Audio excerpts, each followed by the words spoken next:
Hello and welcome back to another episode of our series of videos I'm making.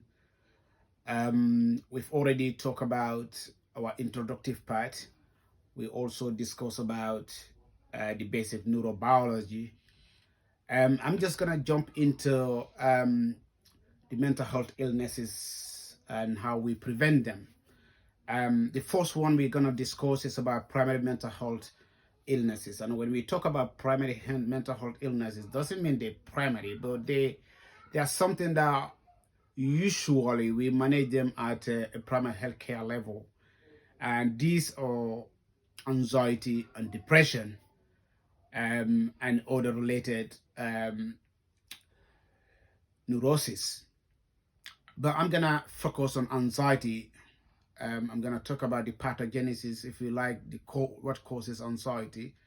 You may call it pathogenesis. It's not the right terminology because usually we use that with infections. But we can say the causes of anxiety, to put it in a simple language. So, what causes anxiety and how can we prevent it? That's my main objective, to share that information, that message, my experience. There has been a lot of talk about this fixation on positive mindedness. So people believe that this mentalization of positive mind will prevent mental illness. But fuck it, that's not right. That's not true. You see, until we know that most of the things that happen to us because we want it to happen to us. And usually that's what happened. And when I started my previous video, the initial video, we discussed about this thinking process, and it's everything start with that. Now, when we talk about anxiety in a very simple term, it's a combination of fear and worries that goes to a level where it affects your daily activities. It affects people in different nature and degrees. Some people can be anxious, but yet still they can do their day-to-day stuff. But again, it affects the quality of what they are providing. Some people, the nature and degree can go to a certain level that they cannot do anything. It affects their total functionality. Now that is the key word, functionality. Now, anxiety happens when we have a thought process of fear and worries, and this became uncontrollable. Now, I give a simple scenario. If I am going to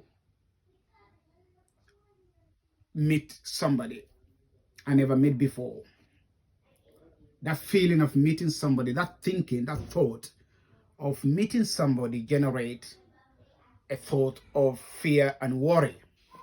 Now that thought of fear, that message, that signal, thought, thinking, which generate this feeling, fear, and this perception, the perception make me think and imagine what could have happened when I meet this guy, particularly if I know this guy is a troublemaker, or maybe it's gonna cause me a problem, or it doesn't matter what, it could be a positive outcome or negative outcome, but usually the negative outcome has more impact, because what happened, our brain take a snap picture of our emotional episode.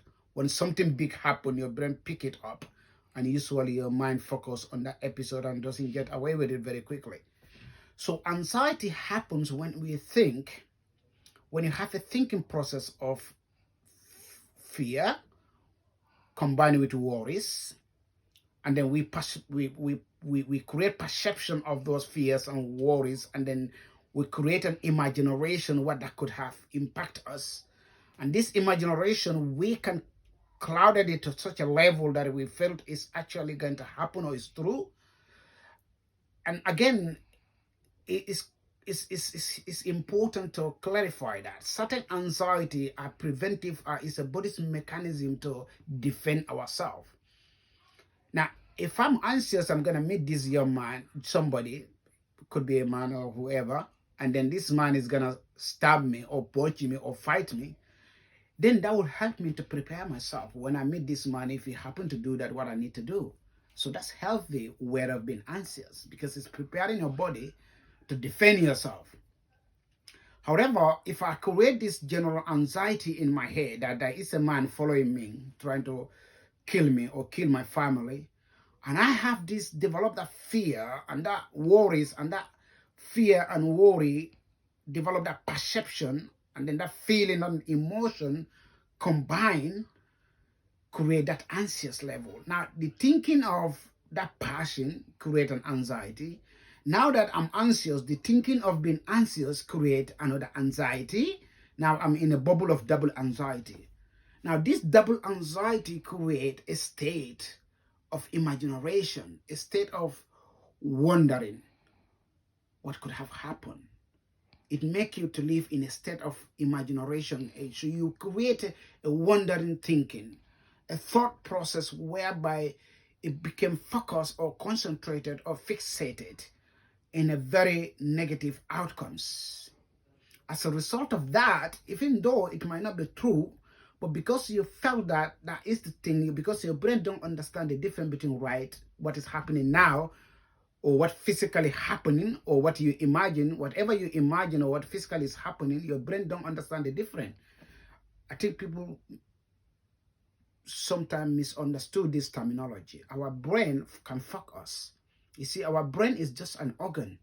It doesn't know the difference between reality and non-reality. If I'm thinking that I'm going to meet somebody who's going to stab me, and I bring that anxiety, that fear, that perception and imagination, whether it happens or not, it happens in my brain. My brain don't understand the reality. So that actually happens. Because of that, the brain will generate certain chemicals.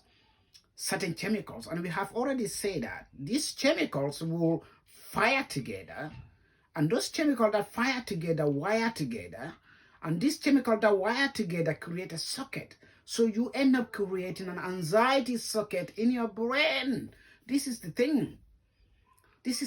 So if you're thinking of worries and fears, create a perception and imagination of anxiety, that's a state of being. This anxious state of being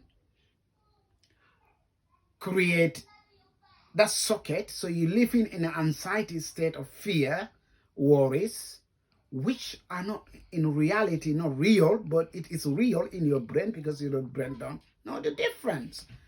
So few things can happen here.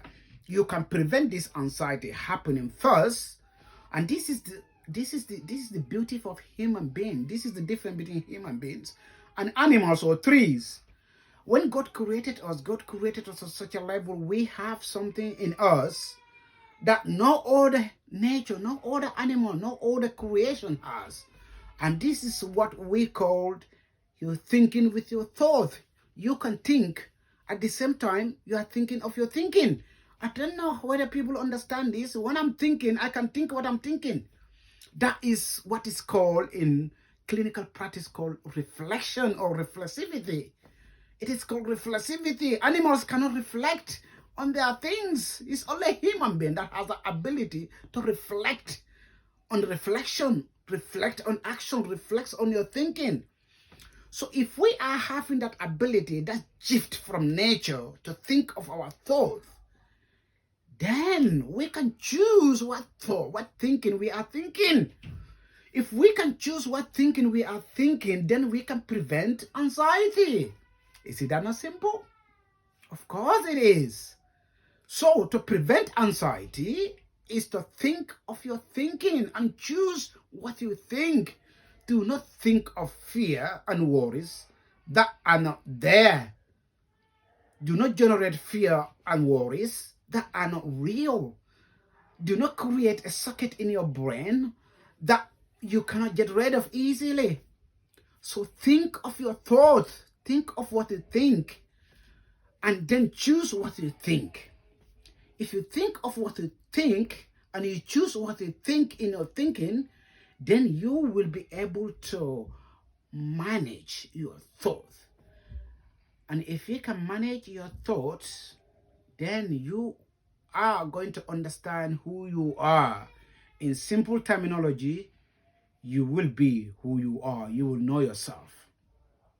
But if you don't do that, your anxiety will cripple you. And when an anxiety cripples a person, it's debilitating. It's worse than HIV/AIDS. It's worse than any disease you can call, because it cripples you, not only you. If you got HIV/AIDS, you don't sleep around, you don't transmit that disease to anybody. But for anxiety, will make you and anybody around you, your loved ones, and everybody get affected because of your anxious level. You become suspicious about everything. So your anxiety will cripple you to develop a level where you become depressive. Sometimes you become suspicious, paranoid. And this can graduate it into a level, or it can precipitate it to a very chronic mental health problems. You can develop depression. From depression, you can develop into psychotic depression. From psychotic depression, you can be schizophrenic. And you have these chronic mental health illnesses. If you don't go that pathway, you can start being very suspicious, very super vigilant, very panicky. That will develop paranoia. Your paranoia will start affecting your sensory organs. You start hallucinating. Hallucination will develop paranoschizophrenia. And then it goes and goes and goes. So, even though there are pharmaceutical interventions to treat or to reduce the effect of anxiety, my advice to you, you don't need a chemical to take into your body to treat your anxiety. You are responsible, and therefore you can prevent it. Remember, you have one head and one brain. It's your responsibility to take excessive care of these two gifts you have. So always control your thought. Think of your thinking. If you can think of your thinking, then you will manage what thought come into your head. And in clinical terms, this is called reflexivity. Reflection in action, reflection in the moment. Think of your thought. Bring thinking into your head that is healthy. Do not bring any fear thought into your mind. Do not bring any worries into your head. It's simple to say this, but it's practical to do it. This is why when we exercise this thinking of your thoughts, we activate a different part of our brain to keep us healthy. We are aware there is massive evidence to suggest that people who do meditation, who meditate, end up following this pattern of thinking of their thought. So they activating their vagus nervous system, the brain goat axis, some people call it. I'm not going to go deeper in the biology of that, but you also activate different part of your brain, your midbrain, your cerebrum, and your cerebrum, the cortex, the different part of the cortex get activated. If you start thinking of your thought, you're activating your frontal cortex area. Different part of your brain system generate this coherent state of being, where you have this internal peace. Sometimes people call it homeostasis. If I use that word homeostasis, I'm not talking about the biological homeostasis. I'm talking about a state of equilibrium, a state of internal peace, a state of well-being, a state of being yourself. So that's the end of this video. I hope you learned something about anxiety. I hope you understand about what can cause anxiety, and I hope you understand how you can prevent anxiety. Thank you very much for listening to this video.